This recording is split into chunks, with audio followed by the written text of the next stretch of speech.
આજે વિજયાદશમીનો દિવસ અને ગાંધી જયંતિ બંને છે.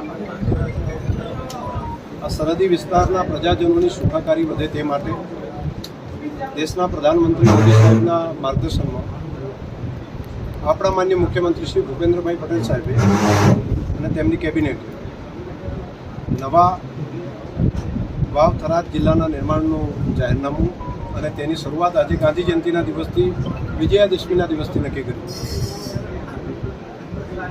હું દેશના પ્રધાનમંત્રી મોદી સાહેબ અને માન્ય મુખ્યમંત્રી શ્રી બંનેનો હૃદયથી આ વિસ્તારના પ્રજાજનો વતી આભાર માનું છું. આજે આ કાર્યક્રમની અંદર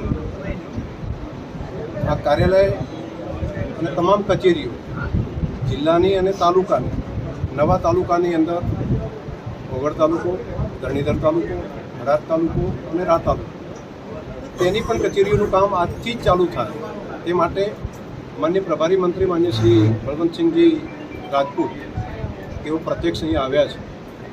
હું આભાર માનીશ માન્ય મંત્રીશ્રી અને માન્ય મુખ્યમંત્રીશ્રી કે તેમણે ઇનિશિયેટિવ લઈને તાત્કાલિક કલેક્ટરશ્રી, જિલ્લા વિકાસ અધિકારીશ્રી, જિલ્લા પોલીસ વડા અને તે સાથે તમામ સ્ટાફની પણ એડોપ નિમણૂક આજે કરી છે. આજથી જ આ કચેરીઓની શરૂઆત થવા માટે પુનઃ આ વિસ્તારના પ્રજાજનો વતી, આ સરહદી વિસ્તારના ખમીરવંતા પ્રજાજનો વતી તેમની અપેક્ષા અને આકાંક્ષાઓ વતી હું રાજ્યના મુખ્યમંત્રીશ્રીનો હૃદયથી ખૂબ ખૂબ આભાર માનું.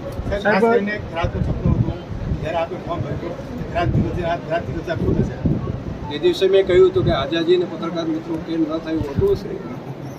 આજે કહું છું, પ્રજાની આકાંક્ષા હતી, પ્રજાની અપેક્ષાઓ હતી અને પ્રજાની અપેક્ષાઓ આજે પૂરી થઈ છે. એ માટે હું માન્ય મુખ્યમંત્રી શ્રી પુનઃ આભાર માનું. વાવ થરાદ જિલ્લાનું નિર્માણ થયું છે. પ્રથમ લોકોને કયો પ્રાયોરિટી હશે, લોકોના કામ થશે? સૌથી પહેલું સ્ટાફ પૂરો કરવો. આ કામ 1-2 દિવસનું નથી. જે રીતે નાનું બાળક જન્મ થતું હોય છે ને એને તૈયાર થતાં થોડો ટાઈમ આપવો પડે, એ પ્રમાણે વહીવટી પ્રક્રિયા માટે પણ નવો સ્ટાફ લાવવાનો, નવા સ્ટાફનું મેકમ મંજૂર કરાવવાનું, બધું રેકોર્ડ છે એને અલગ વિભાજિત કરીને ઠીક કરવાનું, આ બહુ લાંબી પ્રક્રિયા છે. આ બધી પ્રક્રિયાઓ સૌથી પહેલી વ્યવસ્થા ઠીક કરવી, એના માટે મહિનાઓ લાગશે. એ માટે 2 દિવસમાં થઈ જાય એવું નહીં થાય. બધું કામે આપણે લાગશું, પૂરી તંત્ર આપણે લાગીશું તો આ કામને ઠીક કરવું સૌથી પહેલી પ્રાયોરિટી એ. અને બીજું સેકન્ડમાં એની કચેરીઓનું નિર્માણ કરવાનું કામ. અને પ્રજાને હવે પાલનપુર જવાને બદલે થરાદથી જ આ બધાનું કામ આજુબાજુના બધા તાલુકાનું થાય એટલે બહાર જવાનું કામ પણ બંધ થશે. ઘણા સપનાઓ છે પણ આજે બધા નહીં, તો સમય આવશે ત્યારે બાકી વાત પણ તમારા બધાની વચ્ચે થશે. સાહેબ, રા અને ધરણીધર નવો તાલુકાનું નિર્માણ થયું છે, સાથે સાથે એ પણ આજે કચેરીઓ ચાલુ થઈ છે. હા, આજે રાને પણ તાલુકોની માગ જે હતી પ્રજાની એ પણ પૂરી થઈ રહી છે. ધરણીધર જે સીમાવર્તી ક્ષેત્ર છે તેની પણ કચેરી આજથી જ ચાલુ થાય છે. અને મેં કહ્યું પ્રમાણે ઓગળ અને હળાદ તે પણ બંને તાલુકાઓ આજથી જ ચાલુ થાય છે. Okay, thank you. આજના વિજયાદશમી નિમિત્તના દિવસે અને ગાંધીજી જયંતિ નિમિત્તે આદરણીય પ્રધાનમંત્રી નરેન્દ્રભાઈ મોદી સાહેબનું હંમેશા એક સપન રહ્યું છે કે રૂરલ ગવર્નર છેવાડાના માનવી સુધી સરસ વ્યવસ્થા થાય અને શહેરીથી સરહદ સુધી સારું ડેવલપમેન્ટ થાય. એ પ્રકારની વ્યવસ્થા હંમેશા આદરણીય પ્રધાનમંત્રી મોદી સાહેબે કરી છે. એના ભાગરૂપે જ ગુજરાતના મુખ્યમંત્રી આદરણીય ભૂપેન્દ્રભાઈ પટેલ સાહેબે એ જ તરફ આગળ વધીને આજે ગુજરાતની અંદર 1 જિલ્લો અને 17 તાલુકાઓનું આજે લોકોના હિત માટે, લોકોને નજીકતા પડે, સુવિધા પ્રાપ્ત થાય પ્રકારની વ્યવસ્થા કરી છે. એના ભાગરૂપે આજે બનાસકાંઠામાં વાવ અને થરાદ એક જિલ્લો બન્યો છે. સાથે સાથે 2 તાલુકા પણ અહીંયા આગળ પ્રાપ્ત થયા છે. આજે આટલી એક સરસ વ્યવસ્થા થઈ છે. અને ગુજરાત સરકાર, અમારા મુખ્યમંત્રી શ્રી ઓન ધી સ્પોટ આદરણીય કલેક્ટર શ્રી, આદરણીય જિલ્લા વિકાસ અધિકારી શ્રી, આદરણીય એસપી શ્રી અને સરસ બિલ્ડિંગ સાથે જે સ્ટાફની જરૂર પડે એ તાત્કાલિક ધોરણે આજે નિર્માણ કરી છે. ખરેખર હું ખુદ જે લોકોએ આમાં રસ લઈને લોકહિત માટેનું કામ કર્યું છે એવા અમારા ગુજરાતના અધ્યક્ષ આદરણીય શંકરભાઈ સાહેબ અને એમની ટીમનો ખૂબ દિલથી આભાર માનું છું. એટલા માટે કે છેવાડાનો માનવી ઠેઠ પાલનપુર સુધી જાય, આખો દિવસ એનો ટાઈમ થાય અને જિલ્લાથી અનેક પ્રકારની વ્યવસ્થા થાય. આદરણીય શંકરભાઈ સાહેબની કેટલા ટાઈમથી માગણી હતી એમની ટીમની માગણી હતી કે જલ્દીમાં જલ્દી જિલ્લો થાય.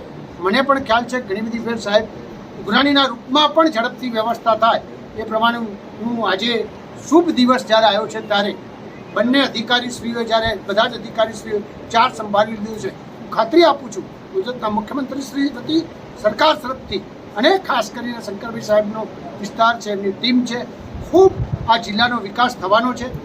સાહેબે જે ભૂતકાળમાં વાત કરી હતી એ બધા સપના તો એમને પૂર્ણ કર્યા છે. હજી એ ઘણી બધી વસ્તુઓની વ્યવસ્થા થાય એ પ્રકારની શુભકામનાઓ પાઠવું છું.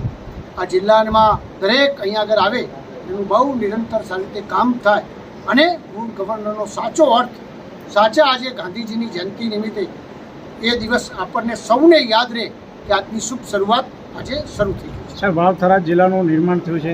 બેરોજગાર યુવાનો અને લોકો માટે પ્રથમ કામ કયું હશે? સૌથી પહેલાં જીઆરડીસી સાહેબે જે કીધું તે મંજૂર થઈ ગઈ છે. ટૂંક સમયમાં જીઆરડીસીનું કામ ચાલુ થઈ જવાનું છે અને બેરોજગારી મને આત્મવિશ્વાસ છે કે 25,000થી વધારે લોકોને રોજગારી અહીં પ્રાપ્ત થવાની છે.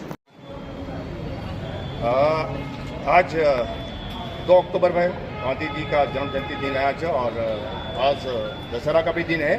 आज वाव-थरा डिस्ट्रिक्ट का जो ओपनिंग हुआ है, आज के दिन हमारे खास मुख्य मेहमान गुजरात विधानसभा के अध्यक्ष माननीय श्री शंकरभाई चौधरी सर एवं बलवंत सिंह राजपूत सर और सारा यहाँ वाव-थराद और राह और आसपास के जितने गांव थे सारे के सारे लोग यहाँ आए और खुशी का माहौल था. सब लोग नाच उठे, झूम उठे क्योंकि आज दशहरा का दिन है.